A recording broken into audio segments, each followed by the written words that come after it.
अमेरिकी स्वाधीनता संग्राम के द्वितीय भाग में आज हम बात करेंगे कि अंग्रेज़ों के पराजय के क्या कारण थे, अमेरिकी किस कारण से विजयी हुए और अमेरिकी स्वाधीनता संग्राम के परिणाम क्या थे। इसके पहले प्रथम भाग में हमने बात की थी कि किस प्रकार किन कारणों से यह स्वाधीनता संग्राम उत्पन्न हुआ था और घटनाएं क्या थीं, इस पर हम प्रथम भाग में चर्चा कर चुके हैं। द्वितीय भाग में जैसा कि मैंने कहा, हम बात करेंगे पहले कि किस कारण से अंग्रेज विजयी नहीं हो सके या पराजित हुए और अमेरिकन्स अपनी स्वाधीनता संग्राम के लक्ष्यों में किस कारण से सफल रहे। पहले हम स्थितियां देख लेते हैं दोनों देशों की। एक तो देश था ही नहीं, क्योंकि अमेरिका अभी 13 उपनिवेशों में बटा हुआ था। वस्तुतः वो कोई देश अभी बना नहीं था, उसकी प्रक्रिया में था। पहले हम देखते हैं अमेरिका की स्थिति क्या थी। अमेरिका कोई संगठित देश था ही नहीं, 13 अलग अलग उपनिवेश थे। वहाँ पर अंग्रेज़ों के गवर्नर शासन कर रहे थे, पृथक पृथक गवर्नर थे सभी जगह के लिए। अंग्रेजी सेना यहाँ पर थी। अमेरिकन्स की स्थिति ये थी कि इनके पास अपनी कोई राज्यों की सेना नहीं थी। जॉर्ज वाशिंगटन के नेतृत्व में कुल 1000 स्वयं सेवक थे, वो सैनिक भी नहीं थे। स्वयं जॉर्ज वाशिंगटन ने यह लिखा है, स्पष्ट किया है कि उनके जितने स्वयं सेवक थे वो पैरों से नंगे थे, जूते उनके पास नहीं थे।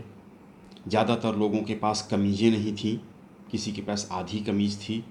धन की कमी लगातार बनी रही, कभी भी उनको भरपेट भोजन उपलब्ध नहीं हो पाया। कोई बैरक नहीं था, हथियार गोला बारूद की लगातार कमी थी। इस तरह से दयनीय स्थिति में थी। सेनापति बना दिया गया था, लेकिन जिसकी सेना ही नहीं थी।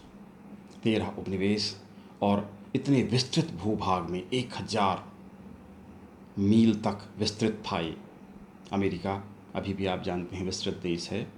इस क्षेत्र पर संघर्ष करना बड़ा ही मुश्किल काम था। न कोई सरकार थी, स्पष्ट रूप से सरकार बनी भी थी तो कोई व्यवस्थित प्रणाली इनके पास नहीं थी। 13 अलग अलग राज्य की क्रांतिकारी सरकारें जो बनाई गई थीं, उनमें आपस में तालमेल लाना मुश्किल था, क्योंकि पहले से सरकार बनी हुई नहीं थी। चारों तरफ कठिनाइयाँ थीं। सैनिक थे ही नहीं, हथियार नहीं थे, जैसा कि मैंने कहा, कमीजें नहीं थी, जूते नहीं थे, गोला बारूद नहीं थे, कोई व्यवस्थित सेना नहीं थी। और उससे बड़ी बात ये कि जो स्वयं सेवक थे, जो सैनिकों के रूप में काम करते थे या आम जनता के लोगों को शामिल किया जाता था, सेना की सबसे बड़ी बात होती है उसका अनुशासन। उस कारण से वह सफल होता है। सेना में कठोर अनुशासन होता है।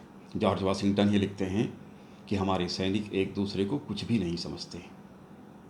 कोई अनुशासन की स्थिति नहीं थी। तो एक ओर ऐसी स्थिति वाली सेना थी, दूसरी ओर इंग्लैंड की व्यवस्थित सेना, विश्व की 1 नंबर की जल सेना। कोई भी इंग्लैंड को चुनौती देने की शक्ति विश्व में उस समय तक नहीं रखता था। थल सेना भी बहुत मजबूत थी। कोई भी एक देश इंग्लैंड को पराजित करने का सामर्थ्य नहीं रखता था। जब कोई व्यवस्थित देश जिसके पास स्वयं की सेना हो, जल सेना हो, स्वयं की सरकार हो, वह इंग्लैंड को चुनौती देने में सक्षम न हो, तो एक गुलाम देश जिसके 13 अलग अलग उपनिवेश हों, केवल 1000 की सेना हो, वह किसी भी स्थिति में चुनौती देने की स्थिति में नहीं थी। विदेशी सहायता इनको प्राप्त नहीं हो सकती थी अगर इंग्लैंड पूरे सामर्थ्य के साथ जल सेना का प्रयोग करता। तो इंग्लैंड के पास स्वयं की सरकार, व्यवस्थित अनुशासित सेना, धन की कोई कमी नहीं थी, हथियार गोला बारूद की कोई कमी नहीं थी, और दूसरी ओर बिल्कुल सामर्थ्यहीन स्थिति में, सुविधाहीन स्थिति में, अस्त व्यस्त स्थिति में उपनिवेश की स्थिति थी। सेना तो खैर कहीं क्या, 1000 स्वयं सेवक, और उसका सेनापति बना दिया गया था जॉर्ज वाशिंगटन को, कहने के लिए सेना थी। इन स्थितियों में देखने से यह लगता है कि आसानी के साथ इंग्लैंड उपनिवेशों को कुचल देगा और अपना शासन कायम रखेगा। सभी ने यही माना था, अंग्रेज़ों ने भी यही माना था, स्वयं जॉर्ज तृतीय ने भी यही माना था, राजा ने, संसद ने, ज़्यादातर लोगों ने यही कहा था कि कुछ दिन की बात है, 4 रेजिमेंट हम सेना भेजें, उतने में ही विद्रोह दबा दिया जाएगा। अब हम देखेंगे कि क्या ऐसा हुआ इन परिस्थितियों में तो लगता है कि आसानी से जो परिणाम आना चाहिए वो यही था कि अंग्रेज अमेरिकन्स के विद्रोह को कुचल देंगे, किंतु ऐसा हुआ नहीं। इसके ठीक उल्टे परिणाम आए। क्या कारण था उसका? पहला कारण, प्रतिकूल भौगोलिक परिस्थितियाँ। अंग्रेज़ों के लिए अमेरिका की भौगोलिक स्थितियाँ प्रतिकूल थीं। यहाँ से वो परिचित बिल्कुल भी नहीं थे। 3000 किलोमीटर दूर अमेरिका वो लाए गए थे। सैनिक जो थे वो वृहद क्षेत्र था, कहाँ पर नदी, कहाँ पहाड़, बीहड़ जंगल थे, आदिवासी वहाँ रहा करते थे तीर कमान लेकर। मार्ग का उनको पता नहीं था, अचानक कभी मार्ग में पहाड़ आ जाएं, अचानक कभी नदियाँ खड़ी हो जाएं, ये स्थिति उनकी थी। तो इनको भौगोलिक परिस्थितियों का ज्ञान नहीं था। कब बारिश हो जाए, कहाँ पे कैसी भौगोलिक परिस्थितियाँ हैं, इनका अनुमान बिल्कुल भी नहीं था।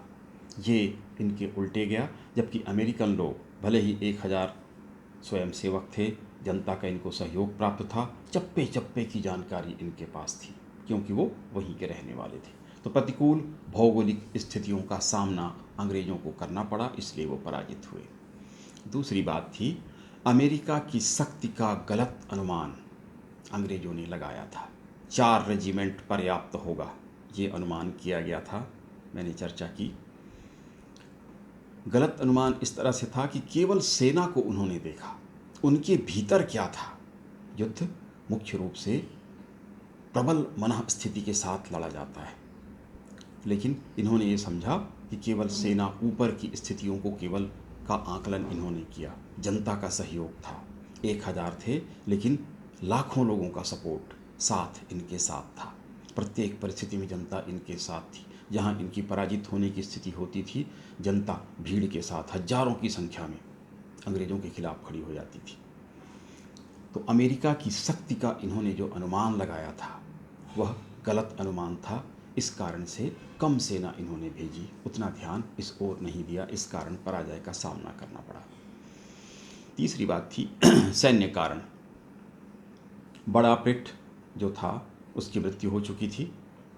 युद्ध सचिव जो थे, सचिव युद्ध के, वो अयोग्य थे। कोई योजना इनके पास नहीं थी, तालमेल इन्होंने नहीं बनाया, युद्ध का संचालन सही ढंग से नहीं हुआ। गुप्तचर की व्यवस्था युद्ध के लिए आवश्यक होती है, गुप्तचर व्यवस्था बहुत कमज़ोर थी। ज़्यादातर गुप्तचर जो थे वो अंग्रेज़ों के गुप्तचर कहलाते थे, लेकिन वो अमेरिकन लोगों का साथ देते थे। तो ये सैन्य कारण थे कि इनकी नीति में, इनकी योजना में कमी थी। युद्ध सचिव ने भी संचालन नहीं किया, सेनापति भी योग्य नहीं थे, योग्य सेनापतियों को हटा दिया गया था। तो ये सैन्य कारण थे जिन कारणों से अंग्रेज असफल हुए। इंग्लैंड की नौसैनिक कमजोरी, ये अंग्रेज़ों की नौसैनिक कमजोरी मानी जाती है। साउथ गेट ने तो इसको मुख्य कारण बताया था अंग्रेज़ों के पराजय का, और वस्तुतः बात सही है। विश्व की 1 नंबर की जल सेना अगर चाहती तो कोई विदेशी सहायता अंग्रेज़ों के चलते अमेरिकन्स तक नहीं पहुंच सकती थी। पूरी तरह से उसको प्रतिबंधित किया जा सकता था। जिन जिन बंदरगाहों पर विदेशी सहायता उतरी, वहाँ वहाँ सैनिक अगर होते, अगर पूरी नाकेबंदी अंग्रेज़ों के द्वारा की जाती, तो निश्चित रूप से अमेरिका पराजित होता। किंतु विदेशी सहायता फ्रांस ने पहुंचाई, स्पेन ने, हॉलैंड ने, और जब चाहा तब ये सहयोग अमेरिका तक पहुंचाते रहे। किंतु जल सेना, ब्रिटेन की जल सेना ने पूरी शक्ति के साथ यहाँ पर सामना नहीं किया, न ही उसकी रणनीति बनाई, और विदेशी सहायता अमेरिकन्स तक पहुँच गया। इस कारण अमेरिकन विजयी हुए। तो जल सैनिक कमजोरी साउथ गेट विशेषकर मानते हैं, और बात सही भी है। तो विदेशी सहायता इन तक पहुंच सकी, ये नौसैनिक कमजोरी के कारण थी। अगला बिंदु वही है, विदेशी सहायता फ्रांस, स्पेन और हॉलैंड ने विदेशी सहायता पहुंचाई। पिछले भाग में हमने चर्चा की थी कि किस प्रकार से फ्रांस ने पहले 6000 की सेना भेजी, हॉलैंड स्पेन ने भी सहयोग किया, और बाद में स्थिति फिर भी जीतने लायक न होने पर पुनः मांग की गई, और रोज़मब्यू के नेतृत्व में 5000 की सेना और एक जलबेड़ा, एक जहाज़ भी भेजा गया था। इस तरह से विदेशी सहायता के कारण ही यहाँ पर सफलता मिली। जॉर्ज वाशिंगटन इसको भली प्रकार से समझते थे, इसलिए उन्होंने समझौता किया और अपने 1000 स्वयंसेवक के साथ जनता का साथ था और 5000 एक बार, 6000 एक बार, कुल मिलाकर 11000 की ही सैनिक सहायता फ्रांस से प्राप्त हुई थी। गोला बारूद हथियार भी मिले थे। स्पेन और हॉलैंड ने भी अप्रत्यक्ष रूप से सहायता की थी, मदद की थी। इस तरह से विदेशी सहायता के कारण इनको सफलता प्राप्त हुई। छठा कारण था जॉर्ज तृतीय का उत्तरदायित्व। जॉर्ज तृतीय ने ध्यान ठीक से नहीं दिया, सही अनुमान नहीं लगाया। उसका कारण था कि उसका यह मानना था कि ये वो सोचता है वही सत्य है। दम्भी था, हठी था। उसने कहा था कि हम शेर हैं और उपनिवेश मेमने हैं। शेर के जाते ही मेमने दुबक जाएंगे, ये उसकी सोच थी। सैन्य नीति में भी लगातार उसने हस्तक्षेप किया। बरगोइनों को उसने सेनापति बनाया, जो कि कलहप्रिय था। योग्य सेनापतियों को पद से हटाया और लगातार उसने हस्तक्षेप किया। इस तरह से जॉर्ज तृतीय एक तो सही अनुमान नहीं लगा सका, सैनिक हस्तक्षेप किया, पूरी सहायता उसने नहीं भेजी, पूरा ध्यान इस ओर नहीं दिया। ये जॉर्ज तृतीय का, जो ब्रिटेन का राजा था, उसका उत्तरदायित्व था। अगला कारण था स्वाधीनता की उत्कट अभिलाषा।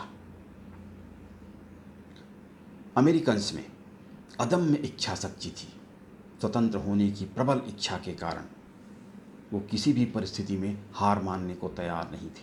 आप स्वयं कल्पना कर सकते हैं कि केवल 1000 की सेना, कमीजें भी नहीं, जूते भी नहीं, गोले बारूद नहीं, कहाँ रहना है, कहाँ जाना है, कुछ भी स्पष्ट नहीं, लगातार दौड़ दौड़ कर लड़ाइयाँ करनी है। और इन परिस्थितियों में जनता का सहयोग लिया गया, विदेशी सहायता मांगी गई। कुछ भी नहीं था, कुछ भी नहीं से सब कुछ तक पहुंचने की यात्रा इन 1000 स्वयंसेवकों ने कर ली। तो ये स्वाधीनता की उत्कट अभिलाषा के कारण, अदम्य इच्छा के कारण सफलता इनको प्राप्त हुई। स्वतंत्र होने की प्रबल इच्छा शक्ति के कारण ये सफल हुए थे। जॉर्ज वाशिंगटन का नेतृत्व अगला कारण था। योग्य, देशभक्त, अवसरों के लाभ उठाने में ये माहिर था। इसने यह स्पष्ट रूप से जान लिया था कि बिना विदेशी मदद के सफलता नहीं मिल सकती। लगातार संघर्ष करते रहे, 7 वर्षों तक ये लड़ते रहे, भागते रहे। एक रात कहीं भी एक स्थान पर ये नहीं रुक पाए थे, ऐसी इनकी स्थिति थी। पूरे उपनिवेशों में ये लगातार भ्रमण करते थे अंग्रेज़ों से बचने के लिए। एक ड्रेस ये नहीं पहनते थे ताकि पहचाने न जा सकें। गुप्तचरों की सहायता, जनता की सहायता से संघर्ष करते रहे, लेकिन कभी भी पराजित होने की भावना इनके भीतर नहीं आई। योग्य नेतृत्व शक्ति के कारण उन्हें 1000 के साथ हजारों जनता का सहयोग लिया, स्पष्ट आकलन किया और ये समझ लिया कि बिना विदेशी मदद विजय संभव नहीं है, विजयी होना संभव नहीं है।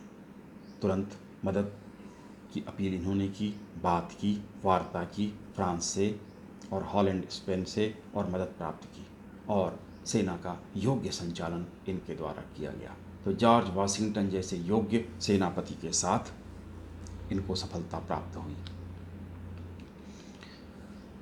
अगला कारण था अंग्रेज़ों की शक्ति का विभाजन। कई मोर्चों पर अंग्रेज़ों की लड़ाई चल रही थी। फ्रांस के साथ अलग, हॉलैंड के साथ अलग, स्पेन के साथ, आयरलैंड में अशांति थी। इसलिए चारों ओर इनको ध्यान देना था। प्राथमिकता इन्होंने अमेरिका को नहीं दिया, क्योंकि इनको लगा कि बड़ी आसानी से यहाँ पर विद्रोह दबा दिया जाएगा, 4 रेजिमेंट पर्याप्त होंगे। इसलिए भी चारों ओर अलग अलग मोर्चों में इनको लड़ाई लड़नी पड़ी। भारत में भी असंतोष की स्थितियां थीं, अन्य उपनिवेशों में भी इनको सेना भेजनी पड़ रही थी। व्यापार की सुरक्षा के लिए भी सेना लगाई गई थी। फ्रांस, हॉलैंड, स्पेन और आयरलैंड में भी सेना की आवश्यकता थी। इन परिस्थितियों में पूरा ध्यान ये नहीं दे पाए और उनकी सेना का, शक्ति का विभाजन हुआ, इसलिए इनको पराजित होना पड़ा। अगला कारण था संपूर्ण उपनिवेश का रण क्षेत्र होना। बृहद क्षेत्र था, 1000 मील विस्तृत लंबा क्षेत्र था। कहाँ पर लड़ाई करें ये अंग्रेज़ों को स्पष्ट नहीं होता था। जहाँ जहाँ विद्रोह के झंडे खड़े किए जाते थे वहाँ पर ये सैनिक दौड़ते थे। इनकी कोई रणनीति अपने पास थी नहीं, क्योंकि जहाँ विद्रोह हो वहाँ इनको जाना पड़ता था और जाने में अनेक बाधाएं थी। भौगोलिक ज्ञान इनको नहीं था। अनुमान बिल्कुल नहीं था, कहाँ बीहड़ जंगल, कहाँ नदी, कहाँ पहाड़, कहाँ मरुस्थल, कोई जानकारी इनके पास नहीं थी। भौगोलिक नक्शा भी इनके पास नहीं था। इससे इनको बड़ी परेशानियों का सामना करना पड़ा। तो एक बृहत्तर क्षेत्र में इनको युद्ध करना पड़ा, जिस क्षेत्र की उनको जानकारी नहीं थी। अगला कारण था अमेरिका के गुप्तचर। सूचना देने के लिए गोपनीय संगठन थे। Sons of independence, daughter of independence, स्वतंत्रता पुत्र और पुत्रियां, ये गोपनीय संगठन, क्रांतिकारी संगठन थे। इन्होंने गुप्तचर के रूप में भी काम किया।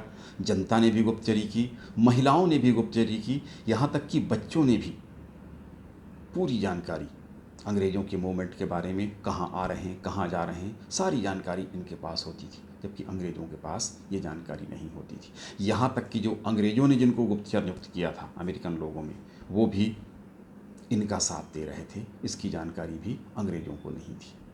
तो अमेरिकी गुप्तचर जो थे वो ज़्यादा सबल और समर्थ थे और आम जनता का साथ था, सारी जानकारी इनको उपलब्ध थी। जनता का सहयोग एक महत्वपूर्ण कारण था।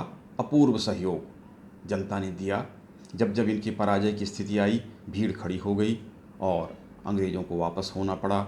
इन्होंने ही भोजन उपलब्ध कराया, अपने घरों में इनको रखा, यहाँ तक कि अपने कपड़े दिए, जूते दिए, छिपाया, सूचना दी, पैसे भी दिए, हर तरह से मदद की। जो कुछ मदद जनता कर सकती थी सब कुछ उन्होंने किया। इनकी रक्षा के लिए इनको छिपाते रहे। इसी कारण 1000 जो स्वयंसेवक थे उन्होंने हजारों सैनिकों पर हावी हुए और उनको पराजित करने में इनको सफलता प्राप्त हुई। तो जनता का सहयोग महत्वपूर्ण था। अंग्रेज़ों में उत्साहहीनता, कोई उद्देश्य इनके पास था नहीं, अपनों से ही जीतना था, कुछ मिलने वाला था नहीं, पहले से उपनिवेश इनके पास था। तो जो सैनिक थे वो उत्साहहीन स्थिति में थे, जबकि इसके उल्टे स्वतंत्रता के लिए लड़ रहे थे अमेरिकन्स, उनके भीतर जोश या उत्साह की कोई कमी नहीं थी। तो उत्साह की कमी के कारण भी अंग्रेज बड़े अनमने भाव से ये युद्ध कर रहे थे। अगला था तीव्र आक्रमण नहीं, तेज आक्रमण इन्होंने कभी नहीं किया, केवल प्रतिकार किया। आक्रमण किया भी तो अनमने भाव से, ढीले ढाले ढंग से आक्रमण किया। इस कारण से भी इनको सफलता प्राप्त नहीं हुई। योजना की कमी थी अंग्रेज़ों में, कोई योजना इन्होंने नहीं बनाई। जहाँ जहाँ विद्रोह होता वहीं वहीं ये पहुँच जाते दूसरे स्थान पर, और अमेरिकन लोगों ने उसी रणनीति का फ़ायदा उठाया। उन्होंने कभी उत्तर में, फिर दक्षिण में किया, फिर पूर्व, कभी पश्चिम। इस कारण अंग्रेज सैनिक दौड़ते रहे। जाकर एक जगह जब वो शांति स्थापित करते, तब तक अमेरिकन्स या जॉर्ज वाशिंगटन अपनी सेना के साथ वहाँ से भाग चुके होते और दूसरे स्थान पर विद्रोह खड़ा कर देते। तो कोई योजना इनको बनाने भी नहीं दिया। तो योजना की कमी के कारण भी ये पराजित हुए। अगली बात थी अंग्रेज़ों की सहानुभूति अमेरिकन लोगों के प्रति थी। कारण क्या था? उसी इंग्लैंड के रहने वाले थे अमेरिकन्स। जैसा मैंने बताया था आपको, 90% जो यहाँ की आबादी थी वो इंग्लैंड से संबंधित थी, इंग्लैंड के रहने वाली या उनसे संबंधित थी। उनके मित्र, उनके रिश्तेदार एक मूल के लोग थे। स्वाभाविक रूप से उनके प्रति अंग्रेज सैनिकों में भी सहानुभूति थी। इस कारण से सीधे उनके साथ युद्ध या मारकाट नहीं मचा रहे थे और इस कारण भी इनको पराजित होना पड़ा। अमेरिकन लोगों के प्रति इनका दृष्टिकोण सहानुभूतिपूर्ण था। अगला कारण था गोपनीय संगठन। Sons of independence, daughter of independence. और गोपनीय काम करने में पॉल बेवेरा नाम का व्यक्ति था। यह महत्वपूर्ण था। गुप्तचरी का काम, सूचना पहुंचाने का काम में इसकी बड़ी महत्वपूर्ण भूमिका थी। तरह तरह से ये जंगली ढंग से, आवाज़ से, पेड़ों से, पत्तों से, जानवरों से ये प्रतीक बना कर रखते थे। बहुत शानदार ढंग से गुप्तचरी का काम इन गोपनीय संगठनों ने किया, जिस कारण से अमेरिकन सफल हुए और अंग्रेज पराजित हुए। तो ये कारण थे। कारणों के पश्चात परिणाम देखेंगे। प्रमुख परिणाम क्या थे? पहला परिणाम था संयुक्त राज्य अमेरिका का जन्म या उसका स्वतंत्र होना। कल हमने इस पर चर्चा की थी, किस प्रकार से संधि के पश्चात वारसाय या पेरिस में जब संधि हुई वारसाय में, उसके बाद संयुक्त राज्य अमेरिका का जन्म हुआ, स्वतंत्र देश इसको घोषित किया गया। तो पहला परिणाम स्वतंत्र देश अमेरिका का स्वाधीन होना। दूसरा, औपनिवेशिक व्यवस्था में परिवर्तन शुरू हुआ। अभी तक इंग्लैंड वालों का दृष्टिकोण रहा था कि उपनिवेश उनके लाभ के लिए है। अभी इस दृष्टि में परिवर्तन हुआ, सुधार शुरू हुआ। भारत भी इससे प्रभावित हुआ, सुधार यहाँ भी शुरू हुआ। ऑस्ट्रेलिया में, न्यूजीलैंड में, अफ्रीका के कुछ क्षेत्रों में, और जहाँ जहाँ इनका उपनिवेश, मुख्य रूप से एशिया में परिवर्तन शुरू हुआ। तीसरी बात थी, जॉर्ज तृतीय के व्यक्तिगत शासन का अंत हो गया। जॉर्ज तृतीय व्यक्तिगत शासन स्थापित करके रखा था। प्रधानमंत्री, लॉर्ड नॉर्थ और विदेश मंत्री सभी उसके नियंत्रण में थे। यद्यपि परिवर्तन अब तक बहुत कुछ हो चुका था, किंतु फिर भी जॉर्ज तृतीय ने व्यक्तिगत शासन अपना स्थापित किया था। उस शासन का अंत हो गया, क्योंकि उसी की नीति के कारण पराजय का सामना इंग्लैंड को करना पड़ा। बड़ी फजीहत उठानी पड़ी, बड़ा असम्मान की स्थिति विश्व में उसके विजेता होने का दम्भ था, वो टूट गया। तो जॉर्ज तृतीय के व्यक्तिगत शासन का अंत हुआ। अगला था, इंग्लैंड की प्रतिष्ठा को आघात लगा कि विश्व विजेता था वो, पूरी दुनिया में उसका शासन था। बड़े गर्व से वो कहा करते थे कि हमारे साम्राज्य में कभी सूर्य अस्त नहीं होता। ऐसे बड़े साम्राज्यवादी देश को अपने ही गुलामों से और अपने ही देश के लोगों से हारना पड़ा था। तो इंग्लैंड की प्रतिष्ठा को आघात लगा। अगला था, प्रजातंत्र का श्री गणेश हुआ। प्रजातांत्रिक व्यवस्था अमेरिका में स्थापित हुई। राष्ट्रपति शासन, चुनाव, वोट का अधिकार, संविधान का निर्माण हुआ, मूल अधिकारों की घोषणा की गई। तो प्रजातंत्र का श्री गणेश यहाँ पर हुआ। ये पूर्णतः प्रजातंत्र था, पहला पूर्णतः प्रजातांत्रिक देश अमेरिका बना। धार्मिक स्वतंत्रता की प्रेरणा प्राप्त हुई। यहाँ पर भी प्यूरिटन लोग थे, कैथोलिक लोग थे, मतभेद था, लेकिन इन्होंने सबक ले लिया कि धार्मिक रूप से सभी को आज़ादी दी जाए, और उन्होंने यही यहाँ पर किया। तो धार्मिक स्वाधीनता का श्री गणेश भी यहाँ से हुआ। सामाजिक सुधार यहाँ पर तीव्रता से हुए। दास प्रथा से ग्रसित था यह देश, इसमें परिवर्तन हुआ, यद्यपि उसके लिए गृह युद्ध भी लड़ना पड़ा। स्त्री पुरुष में समानता की बात आई, स्त्रियों ने भी बड़ा महत्वपूर्ण योगदान दिया था। 1781 में मैसाचुसेट्स राज्य ने दासों को स्वतंत्र कर दिया। एक न्यायालयीन मामला था, उसके आधार पर सभी दासों को मुक्त कर दिया गया। 1804 में न्यू जर्सी उपनिवेश था, अब राज्य हो गया था। इसने धीरे धीरे दास प्रथा को समाप्त करने की ओर कदम उठाया। तो सामाजिक सुधार भी इससे संबंधित थे। स्त्रियों को भी समानता का अधिकार यहाँ पर प्राप्त हुआ। अभी तक इंग्लैंड में ये समानता का या वोट डालने का अधिकार तो प्राप्त नहीं हुआ था। अगला था, फ्रांसीसी राज्य क्रांति को अमेरिकी स्वाधीनता संग्राम से प्रेरणा प्राप्त हुई। फ्रांसीसी राज्य क्रांति की बड़ी चर्चा होती है, अमेरिकन स्वाधीनता संग्राम की उतनी चर्चा नहीं होती, किंतु फ्रांसीसी राज्य क्रांति को भी अमेरिकन्स ने प्रेरित किया था। वो कैसे? क्योंकि फ्रांसीसी सैनिक, हमने आपको बताया, एक बार 5000, एक बार 6000, इसके अलावा भी कुछ सैनिक और लोग यहाँ पर आए थे। यहाँ पर उन्होंने जो युद्ध किया, अमेरिकन्स की स्वाधीनता के लिए किया। जिन अधिकारों के लिए वो लड़े, जो अधिकार उन्होंने अमेरिकन्स को यहाँ प्रदान कराया और सफलता प्राप्त की, बड़े उत्साहित होकर जब अपने देश पहुँचे तो वहाँ जाकर उन्होंने देखा कि वो अधिकार तो उनको स्वयं को भी प्राप्त नहीं थे। और ये जब उन्होंने देखा तो स्वाभाविक है उन्होंने वह विरोध वहाँ भी शुरू किया, क्योंकि दूसरे के लिए हम कोई अधिकार देने के लिए अगर लड़ सकते हैं तो अपने लिए भी लड़ सकते हैं। और ये भावना फ्रांस में बड़ी तीव्रता से फैली, और कुछ ही समय में 75-76 में यहाँ पर थे, 1789 में फ्रांस में क्रांति घटित हो जाती है। तो यहाँ से प्रेरणा प्राप्त की उन्होंने। इसी ने फ्रांसीसी राज्य क्रांति को नेता दी। वेबस्टर ने लिखा कि इसी ने फ्रांसीसी राज्य क्रांति को नेता प्रदान कर दिए। प्रेरणा उन्होंने प्राप्त की। फ्रांसीसी राज्य क्रांति के जो सिपाही थे, जो वहाँ पर विद्रोह कर रहे थे, उसमें से ज़्यादातर यहाँ के सैनिक थे। इसके अलावा यहाँ की स्थितियों की जानकारी फ्रांसीसियों को भी हुई और उससे उन्होंने प्रेरणा प्राप्त की। अगला था, आयरलैंड पर प्रभाव पड़ा। तुरंत यूनियन एक्ट 1780 में पारित कर दिया गया। आयरलैंड और इंग्लैंड का संसद एक हो गया।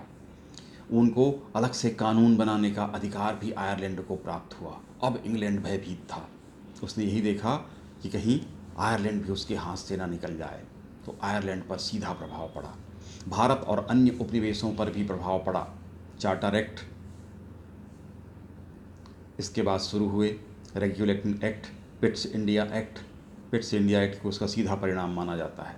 यहाँ भी उपनिवेशों में सुधार करना शुरू किया गया, तो इसका व्यापक प्रभाव पड़ा था। ब्रिटेन की आर्थिक दशा बहुत खराब हुई, क्योंकि अमेरिका से उसको अत्यधिक लाभ मिल रहा था। वो लाभ बहुत सीमित हो गया, तो ब्रिटेन की आर्थिक स्थिति खराब होनी शुरू हुई। नवीन उपनिवेशों की उसने खोज शुरू कर दी। अफ्रीका, ऑस्ट्रेलिया के क्षेत्रों में नवीन उपनिवेश उसने खोजने शुरू किए, क्योंकि एक बड़ा हिस्सा उसके हाथ से निकल चुका था। अमेरिकी क्रांति के पश्चात शक्ति पृथक्करण का सिद्धांत प्रतिपादित हुआ। अमेरिका में इसको लागू किया गया। कार्यपालिका, न्यायपालिका, व्यवस्थापिका, तीनों को अलग अलग करने का प्रयास यहाँ पर हुआ। तो ये सिद्धांत भी इसने दिया। अमेरिका की आर्थिक प्रगति बहुत तीव्रता के साथ हुई, और आज ये प्रमाणित है, क्योंकि विश्व के एक नंबर की शक्ति आज वो है। आर्थिक और सामरिक शक्ति भी उसके पास सर्वाधिक है।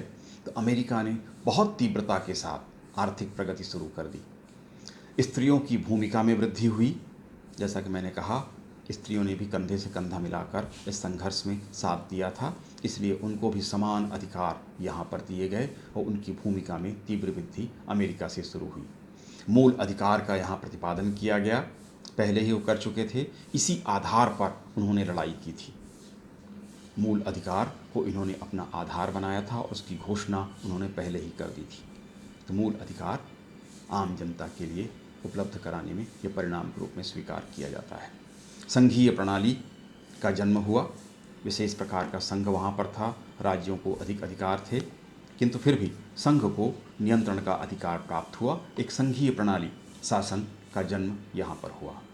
इसी प्रकार से राष्ट्रपति शासन प्रणाली, जिस प्रकार से अमेरिका में अध्यक्षीय शासन प्रणाली है, उसका जन्म हुआ, वह पूरे विश्व को प्राप्त हुआ। सर्वोच्च न्यायपालिका का सिद्धांत कि एक सर्वोच्च न्यायपालिका होनी चाहिए, स्पष्टतः उसके लिए नियम कायदे कानून बने, और उससे पूरे विश्व ने प्रेरणा ली। औपनिवेशिक स्वाधीनता की नीति अंग्रेजों ने शुरू की। कनाडा को, न्यूजीलैंड को और ऑस्ट्रेलिया को, इन 3 क्षेत्रों में औपनिवेशिक स्वाधीनता, ये उपनिवेश तो बने रहे, लेकिन आंतरिक स्वाधीनता शासन के लिए, जिसको हमारे यहाँ स्वराज कहा गया था अपने देश में, उसकी मांग फिर भारत में भी शुरू हुई थी। तो कनाडा, न्यूजीलैंड और ऑस्ट्रेलिया में अंग्रेजों ने इसकी शुरुआत की। राज्य संघ विवाद का भी जन्म हुआ कि राज्य की शक्ति ज़्यादा हो या संघ की शक्ति ज़्यादा हो। ये विवाद भी वहाँ की देन थी। तर्क वितर्क उस पर किए गए। राज्य को अधिक शक्तिशाली यदि बनाया जाए तो वो देश से पृथक हो सकते हैं, और यदि संघ को अधिक शक्तिशाली बनाया जाए तो राज्य के अधिकार सीमित होते हैं। ये विवाद या वाद विवाद, इसकी भी शुरुआत हुई। तो ये इसके परिणाम थे। निष्कर्ष के रूप में हम कह सकते हैं कि संयुक्त राज्य अमेरिका नाम के देश का जन्म हुआ। इस स्वाधीनता आंदोलन में संयुक्त राज्य अमेरिका एक देश के रूप में स्थापित हुआ, स्वतंत्र देश, और आज वह अत्यधिक शक्तिशाली देश के रूप में खड़ा है। प्रजातंत्र का यहाँ पर विकास हुआ। ये दूसरी महत्वपूर्ण बात थी। पूरे विश्व का नेतृत्व किया अमेरिका ने प्रजातंत्र के मामले में। पूर्ण प्रजातंत्र वहाँ पर कायम किया गया। वैदेशिक सहायता के बिना इनको सफलता नहीं मिल सकती थी, ये महत्वपूर्ण था। फ्रांस, स्पेन और हॉलैंड ने सहायता दी। इसके बिना ये आंदोलन सफल नहीं हो सकता था। और इनके संघर्ष का प्रमुख कारण था परस्पर दृष्टिकोण, जो एक दूसरे के खिलाफ शत्रुतापूर्ण था। इस दृष्टिकोण के कारण ये संघर्ष हुआ था। वेबस्टर ने लिखा, अमेरिका की क्रांति ने विश्व के राष्ट्रों को, विशेषकर यूरोप के राज्यों का प्रदर्शन किया। इसी ने फ्रांस की क्रांति को नेता प्रदान किए। H.W. एल्सन लिखता है, अमेरिकन क्रांति अपने परिणाम के लिए जानी जाती है। यह मानव इतिहास में महानतम आंदोलन थी।